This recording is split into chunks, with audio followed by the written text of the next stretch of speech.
Assalamualaikum warahmatullahi wabarakatuh. Waalaikumsalam warahmatullahi Salam wabarakatuh. warahmatullahi wabarakatuh.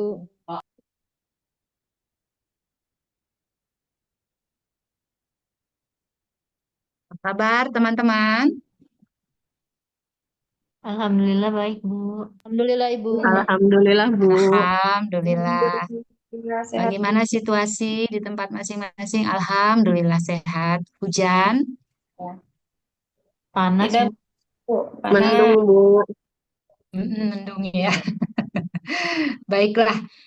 Teman-teman, kita saat ini materi kelompoknya dari Ibu Leni adalah HAM dan aborsi ya. Bukan dok, bukan Bu, itu yang dari materi Ibu. Kemarin kan terakhir Ibu bilang materi dulu baru masuk kelompok 4 ya, Oh, siap, siap, siap. Kita aborsi sudah belum, Mbak Len? Belum ya? Bu ya. Belum. Baik, mungkin saya minta waktu setengah jam dulu ya untuk materi saya. Setelah itu nanti baru masuk dengan kelompok ya. Baik Bu. Siap, baik. Saya izin share dahulu.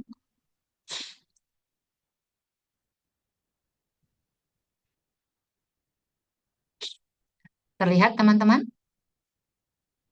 Terlihat Bu. Bu. Oh, Baik. nice. Nanti aborsi kita sudah masuk ya Mbak Leni? Belum ya?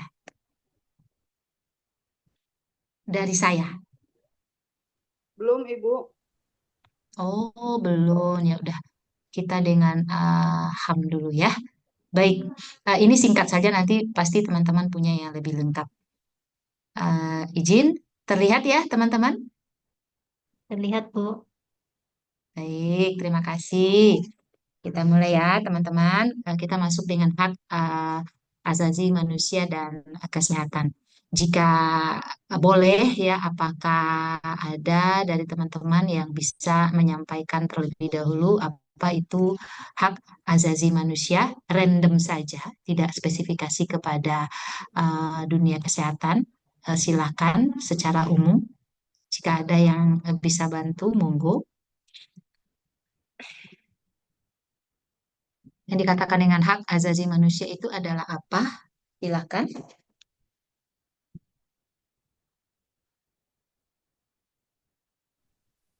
Izin menjawab, Bu. Monggo, silakan. Ya. Kalau menurut Mbak saya, Dian. hak asasi manusia adalah hak-hak dasar yang melekat pada setiap individu, seperti hak untuk hidup, Mm-mm. hak untuk sehat, hak Yes. untuk Terus? memilih, seperti itu. Ya, iya. Ya, itu contohnya ya. Betul. Ah, ah. Mungkin ada pendapat yang berbeda karena memang yang disampaikan sudah mendekati sempurna. Saya izin menjawab ya Bu Lili. Oh, oke, Mbak Leni, silakan. Ya, hak asasi manusia itu adalah hak yang melekat pada semua manusia tanpa memandang ras, jenis kelamin, kebangsaan, etnis, bahasa, agama, ataupun status lainnya. Yes. Lebih sempurna lagi. Barangkali ada the next. Satu lagi. Mungkin punya pendapat yang berbeda.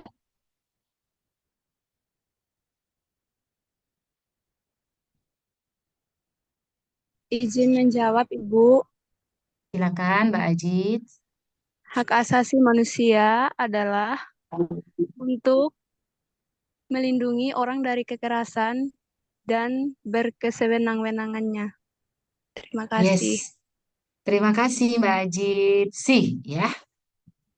Betul. Yang disampaikan oleh teman-teman tadi adalah betul ya, bahwa kesimpulannya hak asasi manusia itu seperangkat hak ya. Ada tiga pendapat tadi yang mengatakan hak ini melekat pada setiap manusia ya, bahkan sejak dilahirkan tanpa memandang jenis, kelamin, kebangsaan, etnis, ras, warna kulit, bahasa ataupun status-status yang melekat di masyarakat saat ini ya.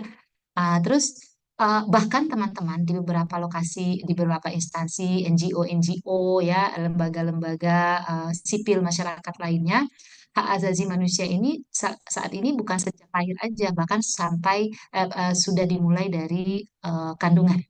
terbukti ya dari jika seorang wanita melakukan tindakan pengeluaran hasil konsepsi apapun itu alasannya, itu apalagi terkhusus kepada yang melakukan atas dasar bukan dikarenakan oleh sesuatu yang memang dilegalkan oleh negara ini, itu sudah dituntut ya dalam undang-undang kita di ketentuan pidana Undang-Undang Kesehatan nomor 17 ya, itu di 400 sekian teman-teman baca ya. Jadi perempuan akan mendapat hukuman jika melakukan aborsi ya, penjara 5 tahun, denda sekian. Tenaga kesehatan atau orang yang membantu siapapun itu, termasuk dukun, termasuk pacar, termasuk suami, termasuk orang tua gitu ya, itu akan dapat hukumannya. Jadi artinya bahkan hak asasi ini sudah melebar saat ini. Nah, kalau memang seperti itu kita lihat ya, kalau universal sifatnya kita lihat nanti apakah negara memfasilitasi hak asasi manusia ini karena tidak melihat jenis kelamin nih. Ya, tidak melihat kebangsaan, etnis, ras, warna kulit, bahasa atau status lainnya. Nah, artinya tanpa melihat apapun itu. Kemudian tidak dapat dicabut, ya. Hak tidak boleh dicabut atau dirampas oleh negara sekalipun. Ya, bahwa hak kita untuk mendapatkan pelayanan kesehatan sebagai manusia itu tidak bisa ditiadakan oleh negara dengan alasan-alasan yang mengatasnamakan kepentingan negara, ya, atau yang lain-lain, kecuali ya teman-teman, kecuali melindungi hak asasi manusia lainnya yang tertindas di sini, yang tertiadakan di sini, semacam misalnya kita tahu beberapa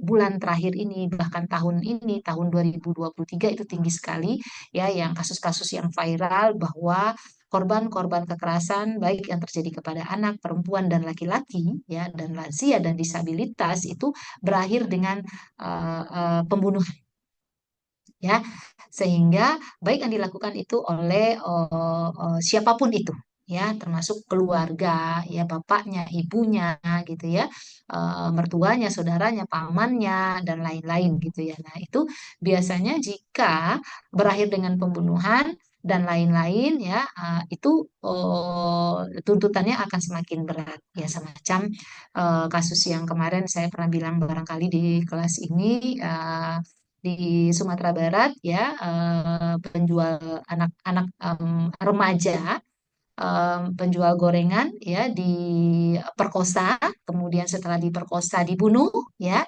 dan ini saat ini jika itu berakhir dan ternyata korbannya tidak itu saja, banyak yang lain dan ini sudah menjadi residivis ya, keluar masuk penjara, sehingga sudah sebaiknya dihilangkan haknya sebagai manusia itu kalau mengerucut kita kepada peraturan yang ada dan pengertian hak asasi manusia ini. Kemudian teman-teman saling keterkaitan dan tidak bisa dipisahkan ya, karena hak harus dipandang sebagai satu kesatuan hak yang tidak bisa dipisah-pisahkan karena satu hak akan menentukan pemenuhan hak yang lainnya. Seperti misalnya kita sebagai tenaga kesehatan dalam memberikan pelayanan itu harus tidak memandang atau melihat jenis kelamin ya, tidak melihat status perekonomian, tidak melihat agama atau kepercayaan yang dianut, tidak melihat adat kebiasaan, kebudayaan dan lain-lain gitu ya. Jadi harus melihat saling keterkaitannya dan tidak bisa dipisahkan. Jadi jika misalnya kita memprioritaskan orang yang status ekonominya lebih tinggi, kemudian meniadakan orang yang status ekonominya belum beruntung, nah ini akan menjadi satu masalah nantinya.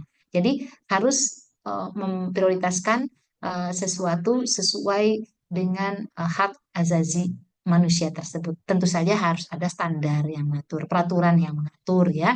Kalau kita di bidang kesehatan, hak asasi manusia itu melekat kuat di Undang-Undang Kesehatan tersebut. Bahkan kalau boleh kita rinci, seluruh pasal yang ada di Undang-Undang Kesehatan tersebut adalah untuk menunjang pemenuhan hak asasi manusia. Ya, boleh teman-teman baca dan lihat nanti.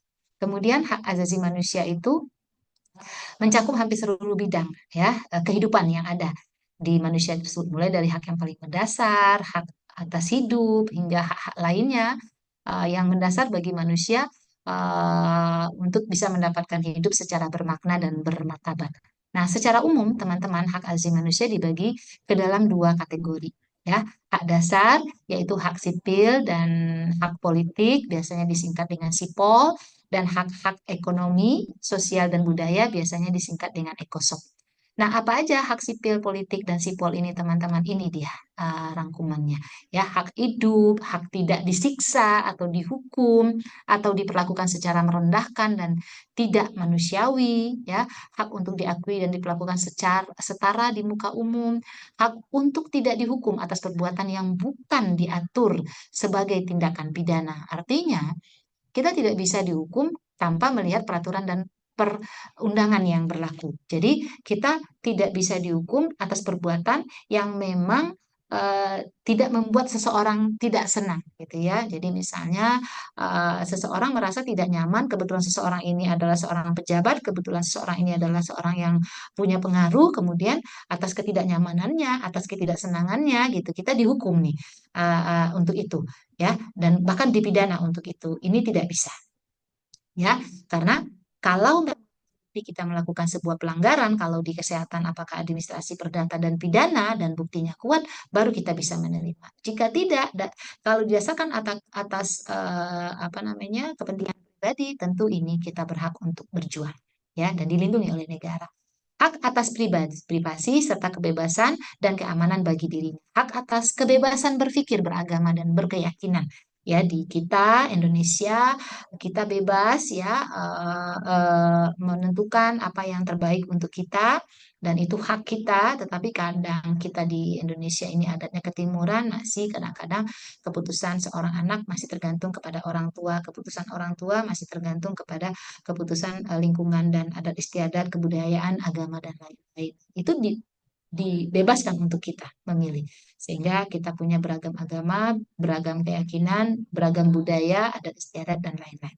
Kemudian hak untuk berserikat dan berpendapat dan berekspresi. Harusnya, ya, harusnya teman-teman pada saat demo yang terjadi kemarin, mahasiswa yang demo, mereka tidak dikasih dilemparin, tidak dibatasin, bahkan tidak ditangkap, bahkan tidak dipukulin harusnya atau dipenjara harusnya. Karena hak sipil berpolitik mereka pun, karena mereka adalah manusia yang sudah dewasa di atas 17 tahun, ya, khususnya mahasiswa, itu harusnya tidak ditangkap. Harusnya tidak di apa namanya dipukulin, harusnya tidak dipenjara harusnya, ya, atau di ini dan tapi yang kita lihat kenyataannya tidak, gitu. Jadi mahasiswa yang seharusnya bisa berekspresi, hmm, yang tidak punya kepentingan apa-apa pun baik di dalam sipil atau politik, sekarang pun sudah terhambat kebebasannya untuk berpendapat kemarin ini, ya, pada saat demo. Kemudian hak untuk menikah dan membentuk keluarga, berhak atau bahkan tidak menikah atau tidak membentuk keluarga. Menikah tidak punya anak itu mempunyai hak, itu hak mereka, ya.